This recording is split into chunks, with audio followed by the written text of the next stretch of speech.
Philippe de Normandie, je suis chirurgien neuro-orthopédiste. Je suis conseiller santé à la Mutuelle nationale des hospitaliers, je dirige la fondation de la MNH. Et j'étais également rapporteur du rapport sur la santé des professionnels de santé.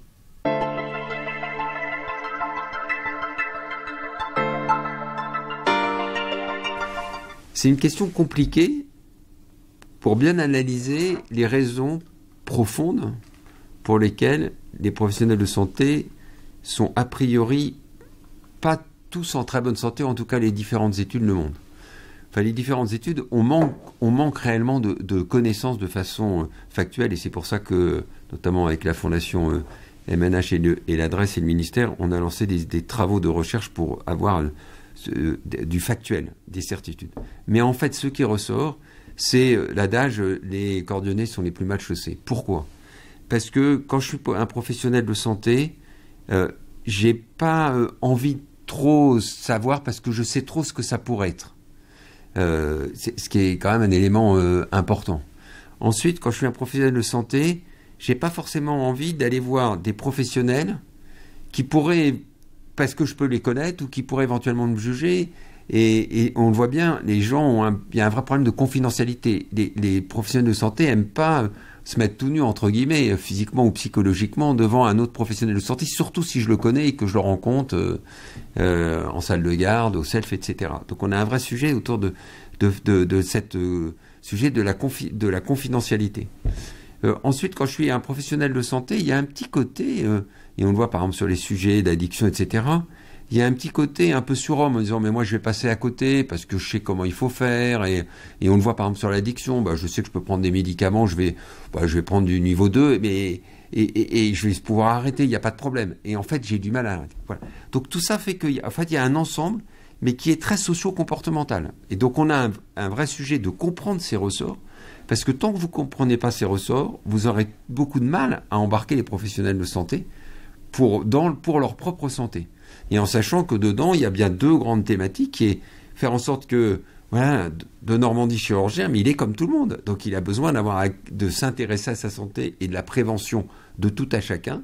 Et puis on a un deuxième sujet, qui est la prévention de ma santé par rapport à des risques professionnels. Risques professionnels, là encore, on a beaucoup de mal d'en parler. Beaucoup de mal d'en parler entre nous. Quand on a un collègue qui va pas bien, on a du mal à le prendre par la main en disant mais viens, on va t'accompagner, on va aller voir la médecine du travail, etc. Voilà, mais on a bien les deux champs qu'il faut arriver à analyser pour pouvoir embarquer les professionnels, à condition qu'on ait compris ces ressorts et donc quels seraient les blocages. Les axes, ils sont forcément nombreux. Dans le rapport que l'on a fait avec mes deux collègues, on a identifié une bonne trentaine d'actions qu'il faut les mettre en compte. Il y a un certain nombre d'axes clairs, qui est, premier point, en parler.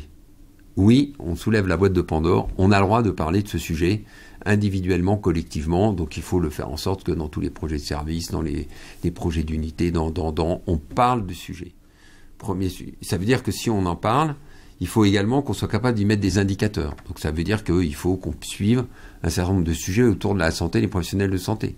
C'est quand même dingue de se dire que dans les certifications des établissements de santé, publics ou privés, il n'y a aucun indicateur concernant la santé des professionnels de santé. On parle de QVT qui ne veut rien dire pour le professionnel de base. À un moment donné, c'est une nébuleuse, mais ce n'est qu'un moyen. Ce qui compte, c'est la santé.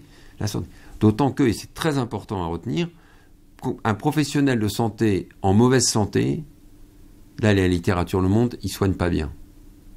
Donc en fait, on a un sujet qui est absolument majeur. Donc ils mettent des indicateurs dans les différentes certifications individuelles ou collectives, c'est un sujet absolument majeur. Donc vraiment, ce sujet, il faut en parler de différentes façons. Le deuxième sujet qui est absolument essentiel, c'est qu'il faut qu'on mette en place des organisations qui fassent en sorte qu'un professionnel de santé de Normandie, il ait accès à la prévention de tout à chacun. Et pour ça, il faut savoir lui en parler, ça rejoint ce qu'on vient d'évoquer. Il faut lui trouver éventuellement des lieux, qui soient des lieux un peu spécifiques pour lui. Il faut savoir prendre en compte un certain nombre de spécificités dont il a besoin, et que la professionnelle de santé administratif ou un aide-soignant ou du secteur médico-social ou du secteur sanitaire, il y a éventuellement des approches une façon d'accompagner qui peut avoir des particularismes, qu'il faut savoir prendre en compte. Voilà.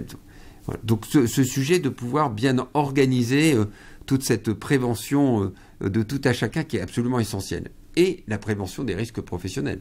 Donc la prévention des risques professionnels, immédiatement on pense au fait qu'il faut avoir une médecine du travail dont c'est un rôle absolument clé.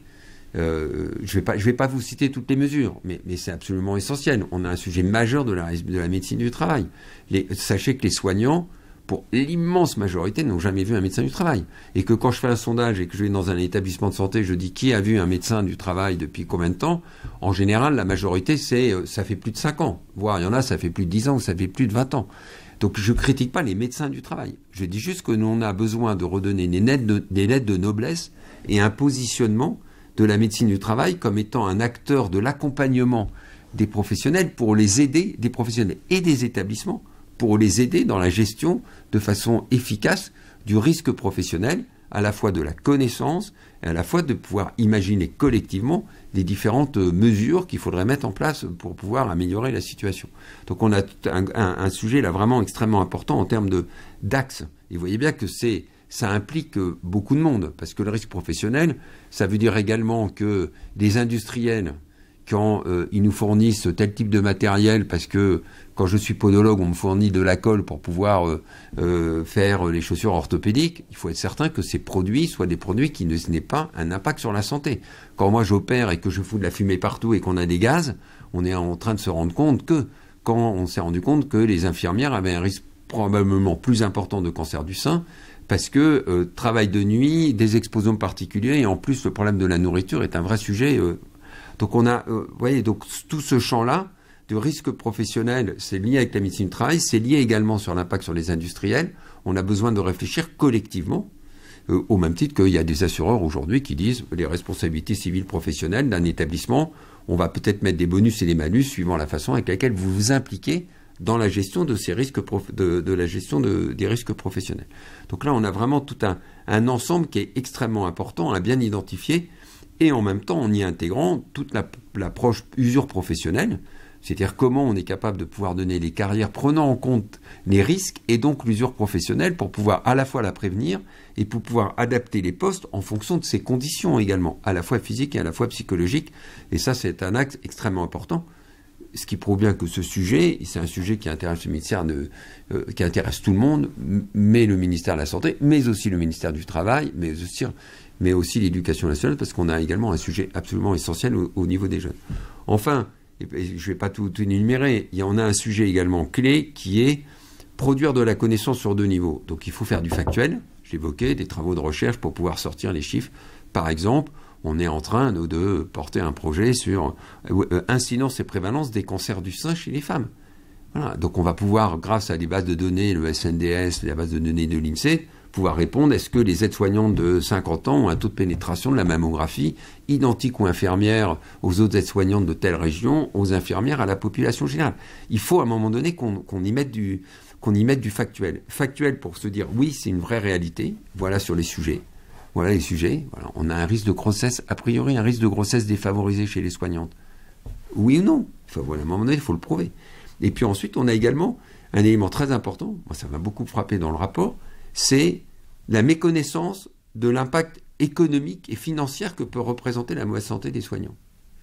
Et quand vous demandez à un directeur d'établissement, enfin au responsable ou au ministère, combien ça coûte la mauvaise santé? Combien ça coûte? Quand vous avez 1% d'absentéisme pour maladie, quelle que soit la cause, ATP, accident de travail, maladie professionnelle ou autre, mais ça coûte combien?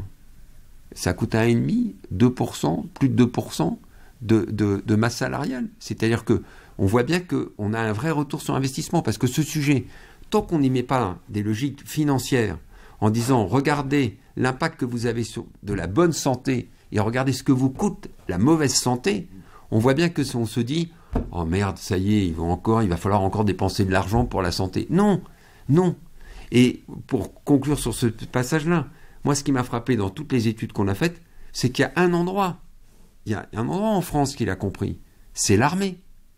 L'armée, elle a une médecine du travail, un accompagnement exceptionnel de la santé de ces soldats. Pourquoi ? Parce qu'un soldat en mauvaise santé, il n'est pas apte au combat, il n'est pas puissant au combat. Voilà. Et nous, on a été incapables, mais je m'en veux à moi-même, hein. J'étais le premier incapable d'ouvrir les yeux et de me dire, voilà, il va falloir que collectivement maintenant, on se retrousse les manches et on ouvre ce dossier.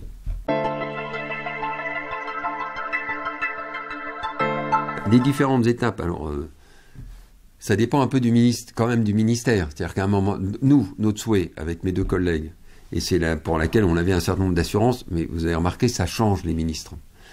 C'était de dire que la feuille de route, on a identifié toutes les actions qu'il faut mener, globalement toutes les directions qui pourraient être impliquées, mais si on veut que ça marche, il faut qu'à un moment donné, une feuille de route, il y ait une comitologie de suivi. C'est-à-dire qu'à un moment donné, gérons ça comme une vraie gestion de projet, en se disant que c'est un projet qui doit être interministériel, il y a plusieurs ministères impliqués, que ça implique beaucoup de directions et qu'il y a beaucoup de parties prenantes.